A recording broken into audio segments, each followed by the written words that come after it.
Այսօր Ադրբեջանի հետ ունենք նախաստորագրված խաղաղության պայմանագիր։ Իշխանությունն ասում է, որ եթե դուք կամ ընդդիմադիր մյուս ուժերը Հայաստանում իշխանության գան, ապա պատերազմը անխուսափելի է, որն է ձեր մեկնաբանությունը, կարող եք մեր հասարակությանը վստահեցնել, որ Հայաստանը նոր պատերազմ չի տեսնի, եթե դուք լինեք կառավարող ուժը։ Դուք նայեք, հայ ժողովրդին պատերազմով սպառնում են Ալիևը, Փաշինյանը եւ Գորժ Գայլերը։ Ուրիշ ոչ մեկ հայ ժողովրդին պատերազմով չի սպառնում։ Ես իրոք վստահեցնում եմ, որ օրը Փաշինյանը հեռացվեց Հայաստանի իշխանությունից, ոչ մեկ նույնիսկ չի փորձի Հայաստանին եւ հայ ժողովրդին սպառնա պատերազմով։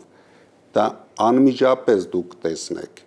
եւ մենք կվարենք ճիշտ դիվանագիտություն, կունենանք լուրջ երաշխավորներ եւ ոչ մեկ չի համարձակվելու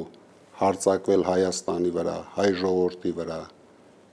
Դա մենք ցույց կտանք շատ արագ։